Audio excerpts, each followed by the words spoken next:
In November of 1994, in Sydney, 22-year-old Revelle Balmain was living her best life.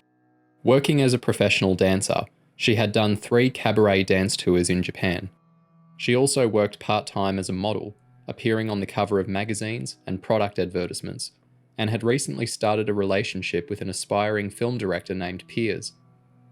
Young, beautiful, and talented, Revelle had a lot to look forward to, with her whole life ahead of her. Unbeknownst to her boyfriend, family, and most of her friends, however, Revelle had a secret job on the side, working as an escort, but she was planning on leaving that all behind her so that she could fully concentrate on her show business career. She was going to use the extra income from modelling and escort work to help pay for her 4th visit to Japan to be part of another cabaret dance tour for 6 weeks.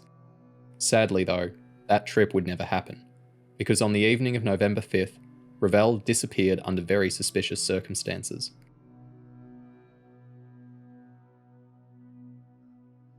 On the day before she disappeared, Revelle had lunch with her friend Kate, who described Revelle as, quote, happier than she'd ever been.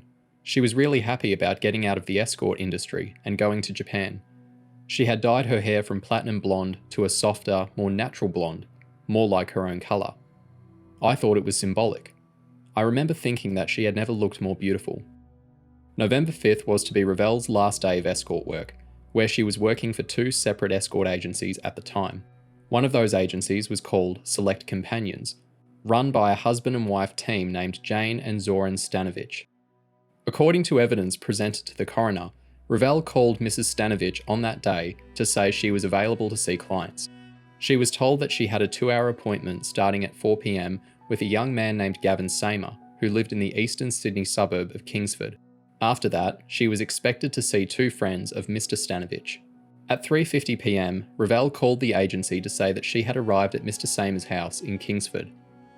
At 5:50 p.m, she called again to say that her assignment with Samer had finished and that she was leaving. But, according to a statement Samer later gave to police, Revelle did not leave his house at that time, but entered into a private arrangement with him to stay longer for extra cash. Such arrangements, known as moonlighting, were strictly forbidden by owners of escort agencies, because that meant they didn't get a cut of the money. At 7:15 p.m, Revelle called her friend Kate. According to what Kate told the coroner, quote, she couldn't really talk, and I took that to mean that she was with a client. She said, let's meet up later and have a few beers at the Royal Hotel in Paddington. She said, I'll call you from home in about an hour. That call, unfortunately, never came. The next morning, on the 6th of November, Revelle's mother Jan waited on the platform at the railway station in Newcastle for the train from Sydney to arrive. She was going to meet her daughter for a special farewell lunch before Revelle would leave for Japan the following day. The Sydney train arrived, but Revelle was not on it, nor was she on the next one.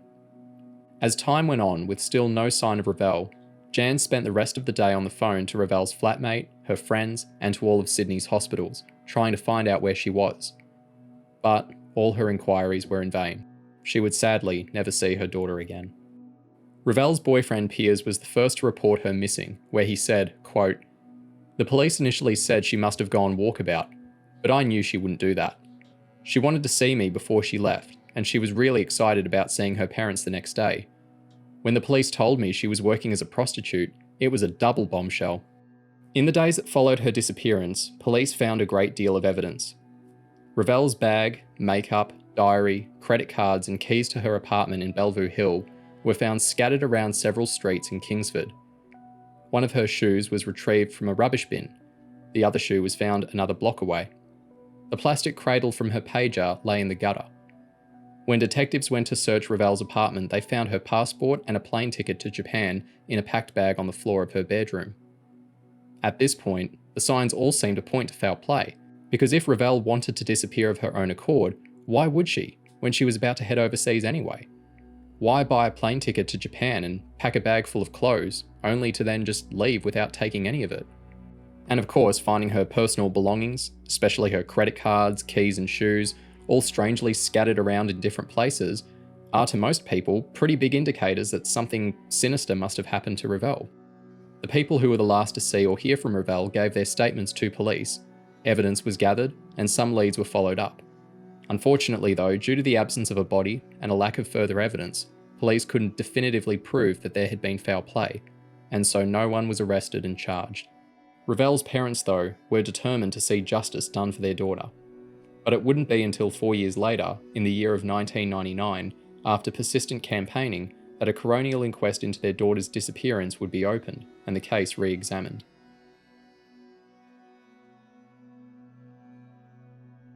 Gavin Seymour was the last person to see Revelle. According to Gavin's statement, Revelle stayed with him for another hour before he gave her a lift to the Red Tomato Inn, a pub in Kingsford. He said that he parked his car out the back. Revelle got out, said goodbye, then entered through the back door of the pub. Gavin said he then went to the bottle shop, where he bought some cider and cigarettes, went home and watched TV before falling asleep. But nobody who was at the Red Tomato Inn around that time could ever recall seeing Revelle there, as the owner told investigating officers at the time, quote, "Look at the people we get in here. If a woman like that walked in, the whole place would stop." Gavin admitted to police that he had paid for sex with Revelle.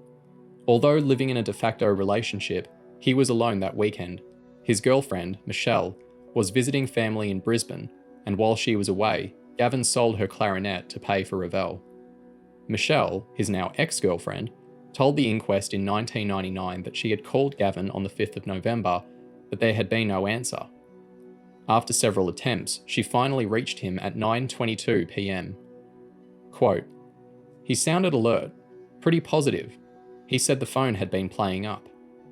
2 days later, when Gavin arrived at Sydney Airport to pick her up after she had flown back in from Brisbane, Michelle had noticed scratches on Gavin's neck and fingers, but he had dismissed them as injuries that he had sustained while surfing. When she got into Gavin's car, she had noticed that the back of the station wagon, which was normally quite messy, was empty, and that the seats were laid down flat. This didn't disturb her though, she said at the inquest, because Gavin occasionally let the car fill up with junk, and then occasionally cleaned it out. Upon arriving home, she wondered what had motivated her somewhat lazy boyfriend to wash and hang out the sheets. Later, when police were questioning him about the disappearance of Revelle, and after he had admitted to Michelle that he had slept with a prostitute, she assumed he had washed the linen to hide the fact. The police officer in charge of the original investigation, Detective Sergeant Graham Molleran, told the coroner that, in the opinion of police, Gavin Seymour was the main person of interest in the case. Gavin's lawyer, requesting that his client's name be suppressed, agreed that, quote, "It appears to be common ground that he is the only suspect in this case." In the words of the coroner, however, quote, "At this stage, there is no case against Mr. Seymour in respect of anything at all."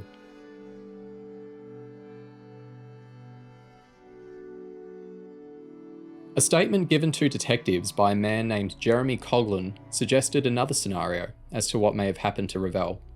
Jeremy Coughlin was a friend of one of Revelle's wealthiest clients, a commodities trader named Mark Colton.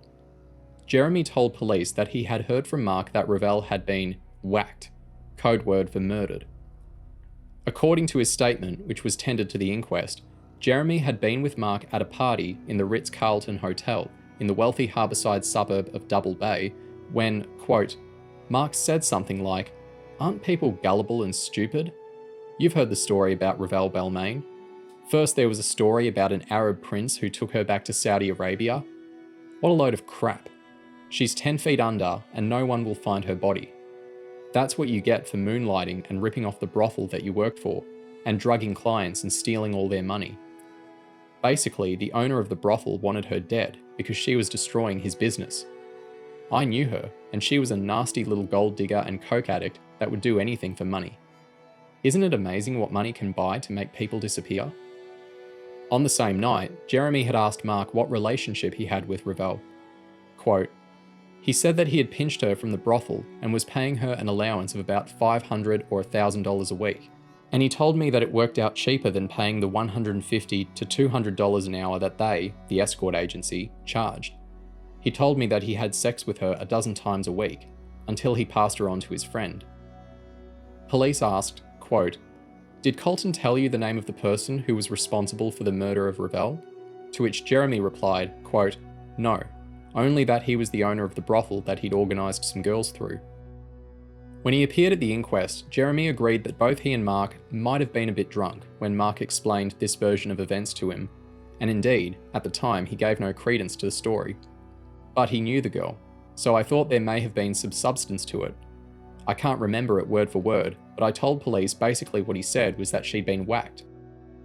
In evidence to the coroner, Mark Colton, who used escorts from both the agencies that employed Revelle, agreed that, quote, there was a lot of gossip and rumours that the owners of escort agencies were threatening girls for meeting clients on the side.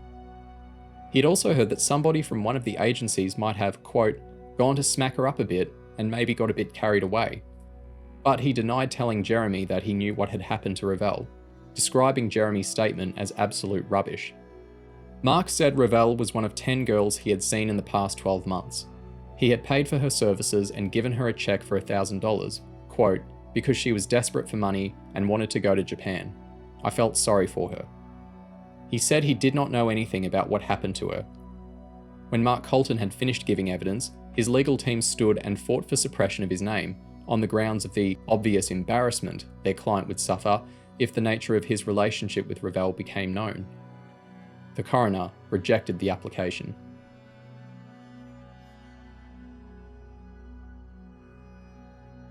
According to evidence presented to the coroner, Revelle was an unreliable escort. Mrs. Stanovich told police that, in the 6 weeks that Revelle had worked for the agency, she had received 5 or 6 complaints about her because she was cooler than most girls. Quote, she was very particular about who she would and wouldn't see. She wouldn't see anybody old, anybody ugly, anybody ethnic, anybody who lived in a funny area. Asked if Revelle was not, therefore, a poor choice of escort to send to an appointment with 2 friends of Zoran's who did not speak English, Jane said, quote, well, no. She didn't like to see cheap people, but this would have been financially rewarding for her. They would have taken her for dinner. Asked what she did when Revelle failed to show up for the appointment with her husband's friends, who were Serbian, Jane said, quote, nothing. She did that all the time. We just sent somebody else. When Revelle disappeared on what was to be her last day of escort work, she owed money to the Stanoviches. But this was not considered unusual. Jane testified that, while most clients of escort agencies pay with credit cards, some pay cash, and so, at the end of each week, the agency and the escort work out who owes what to who. Getting money owed is always a problem. According to Jane's testimony, Revelle owed somewhere between $300 and $400 and had agreed to pay it to Zoran when he picked her up for the appointment with the Serbians. Zoran, however, testified that he had no knowledge of this agreement. Asked whether he knew that Revelle was supposed to settle an account with Select Companions that night, he said, quote, no, 100% no, I'm not interested in that. Indeed, he contradicted his wife on almost every point. According to her testimony, Jane was not working on the night that Revelle disappeared because she was heavily pregnant and exhausted. Earlier that day, she went with Zoran to buy a television set. Later that afternoon, they had a pizza, then went home. According to Jane, Zoran watched the soccer before leaving for work at about 6:30 p.m. However, according to a statement Zoran originally told police, he was not working the night Revelle disappeared. In a formal interview on the 15th of November 1994, police asked Zoran, were you working on November 5th, 1994? He replied, quote, no, not on Saturday, no. My wife and I went to find some TV set for our office. At 3 p.m, we went to the Stanley Street Pizzeria. After that, we went home. I watched soccer, and at 6 or 6:20 p.m, I took the TV set to our office, installed the TV, and at 7 or 6:45, I returned home. 4 years later, at the inquest, Zoran corrected himself, arguing that when he said no, not on Saturday, he meant not during the day. Quote, what I wanted to say was that I went home after my job, at 2 or 3 a.m. Gavin Samer's lawyer laboured the point, quote, in 1994, you told police I returned home. What you wanted to say was that you went home hours and hours afterwards? It was a misunderstanding, replied Zoran. What I want to say is, I went out and I went to the coffee shop. I didn't go straight home straight away. He blamed the discrepancy on problems he had with a Serbian translator, but later, a language expert who listened to a tape of the interview would testify that Zoran's original statement had been accurately translated. According to his testimony, Zoran did not see Revelle that night. Instead, he received a call to pick up another escort, Kelly, at about 7:15 p.m. He took Kelly to meet his friends at the Park Royal Hotel in Darling Harbour, where he waited for 2 hours before taking her to another appointment at the airport Sheraton. Later still, while driving Kelly home, he had a flat tyre, which he had to fix himself. He did not, he testified, harm or cause any harm to come to Revelle Balmain. Asked if he had anything to do with her disappearance, he said, quote, "No, never, no." In the 4 years that lapsed between the disappearance of Revelle and the start of the inquest, police did not interview either the Serbian clients, who had since returned to Belgrade, or Kelly, the other escort. This was partly because, when Jane Stanovic gave her first statement to police in 1994, she said that Revelle was supposed to see the Serbian clients at the Swiss Grand Hotel in Bondi. 4 years later, she said she was mistaken and had actually meant the Park Royal in Darling Harbour. It was not until that year of the inquest in 1999, however, that police checked the records of both hotels and found that neither had any record of the two Serbians. Also, it was not until after the Balmain inquest had begun, and after Zoran had given his testimony, that police were able to locate Kelly, the woman who could corroborate his version of events that night. Called in to give evidence, having been found through a phone number supplied by Jane Stanovic, Kelly, a reluctant witness, told the court that yes, she had been driven around by Zoran that night, that yes, she had serviced his Serbian friends, that yes, she had then gone on to see another client at the airport Sheraton, and that yes, Zoran had had a flat tyre on the way home. Police checked the records of the airport Sheraton hotel and advised the coroner they could not confirm whether either Kelly or the client had been there. Gavin Samer's lawyer asked how, after all these years, Kelly had finally, miraculously, been located. Why had she not been questioned at the time Revelle disappeared? Had police ever sought to clarify the discrepancy in the statement given by Zoran, who told police that he did not work that night, and his wife, who said he did? In the intervening year, did police try to find out why these stories were not the same? Detective Mollerin replied, quote, "I don't know," to which Gavin's lawyer stated, quote, "But it's hardly a minor debate, a conflict between two people who were proprietors of the escort agency where Revelle worked that night?" To which Detective Mollerin replied, quote, "It's important, yes. I just can't recall whether it was done." Later, Mollerin added, quote, "At that stage in 1994, we were satisfied with the statements Zoran Stanovic had given and directed our attention to areas more fruitful." The Deputy State Coroner eliminated a theory that Ms. Balmain had staged her own disappearance, saying there was absolutely no evidence to support it. On the 28th of May 1999, the Deputy State Coroner ruled Ms. Balmain died on or around November 5, 1994 in New South Wales at the hands of a person or persons unknown. Quote, "Not only is she dead, but I am firmly of the opinion that her disappearance involves her homicide."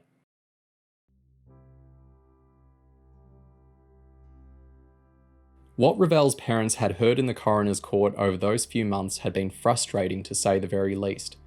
Police were unable to call several important witnesses because they were no longer living where they had been at the time, and other witnesses had, reasonably enough, forgotten the things they saw all that time ago. The Balmain's lawyer said the couple had, quote, "been through a kind of hell, being denied information, being ignored, being made to feel like a pair of nuisances, when all they wanted was something they clearly deserved." The search for answers took Jan and Ivor Balmain into a world completely foreign to them. During those years since Revelle went missing, Jan said she had accepted and reflected upon the choices her daughter made regarding her employment as an escort. Quote, "She lost her way for a little while. A lot of young people do.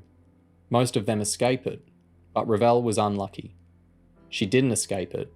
She paid the highest possible price for the choices she made, but we don't believe that she doesn't deserve justice." Jan did not accept that her daughter disappeared because, quote, "People don't just disappear. Something happens to them. What we wanted from the inquest was some answers. We would have liked somebody to be charged, If we couldn't get that, we wanted to know something about her last days, her last hours. When asked if she thought there was any chance that she would see Revelle again, she said, quote, "I don't believe she is alive. I believe she has been murdered. Her life has been taken from her so quickly and so unacceptably." Throughout the inquest, listening to all the testimonies being given, Jan and Ivor Balmain sat in the front row of the coroner's court wearing homemade badges with a picture of Revelle and the words, "Seen Revelle? Call CrimeStoppers." When Jan was given the opportunity to speak at the inquest, this is in part what she said. "Our daughter Revelle was born in Manly Hospital on the 11th of July 1972. She was a beautiful baby, a beautiful toddler, a very loving daughter. She never forgot birthdays, Mother's Day, or Father's Day. When she was a teenager, I applied to a theatre school in England for her, and she went there on exchange for a year and enjoyed it tremendously. She came back and completed her year 12. We were so proud of her achievements. She lost her way in Sydney, but she came to realise there was no future in what she was doing. It's there in the evidence. She wanted to get out. I can't understand why she got into it, because she was brought up in a loving, caring home. But when she was 4, she found her baby brother Matthew floating in the swimming pool. Looking back now, I don't think she ever recovered from that. It took us months, years to deal with. Maybe she never did. We need an opportunity to say goodbye. We deserve that, and Revelle deserves that." Sadly, Revelle's parents have now both passed away without ever knowing the truth about what happened to their daughter. 27 years on, the remainder of the Balmain family is still left with more questions than answers.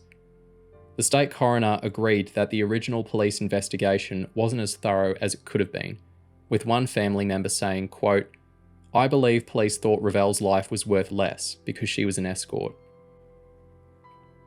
Today, a $1 million reward remains in place for information that leads to the arrest and conviction of the person or people responsible for Ms. Balmain's disappearance and suspected murder, or information relating to the location of her remains. The main person of interest, Gavin Seymour, moved to Tasmania, where he lived reclusively for 15 years, but resurfaced in Sydney in 2018 to plead guilty to old theft charges. After that court appearance, Seymour told journalists he believed he was still the main suspect in Revelle's murder, but insisted he had not harmed her. While Seymour said he did not kill Revelle, he knew he would continue to be linked to the crime. As for the Stanoviches, Jane and Zoran ended up separating, and only just very recently, in early December of 2021, Zoran was busted during a police drug raid on 4 properties, where $400,000 worth of cannabis and $150,000 worth of stolen luxury items were seized.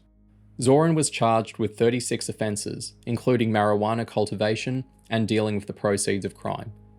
He was denied bail by police. Police said the raids were sparked by information uncovered by a renewed investigation into Revelle's disappearance and presumed murder.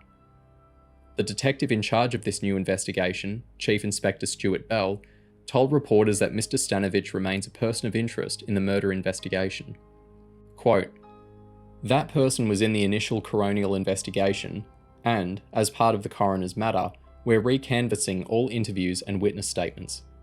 Everyone who was in the original investigation is still a person of interest in this matter. We are continuing to eliminate suspects." With the advances that have been made in forensic technology since 1994, investigators conducted a search for DNA evidence in 3 locations significant to the Balmain case. The former Swiss Grand Hotel in Bondi, where Revelle was supposed to meet Zoran's 2 friends, the former headquarters of Select Companions, the escort agency that Revelle worked for, and the apartment in Bellevue Hill, where Revelle had lived. That is all the current information I was able to find so far on what is happening with Revelle's case as of this moment. If there was anything I missed, feel free to leave a comment down below. Like all missing person cases, it's our hope that police will eventually be able to piece together the answer on what happened to Revelle and give her remaining family some closure. The fact that it's been 27 years since she went missing means it will be extremely challenging for investigators to follow up on old leads due to the nature of time. But as mentioned previously, with how far technology has come since the 90s, police are much better equipped than they were back then to hopefully get to the bottom of this and solve the case. If there's anyone listening who thinks they may have information that could be helpful, please contact CrimeStoppers at this number here.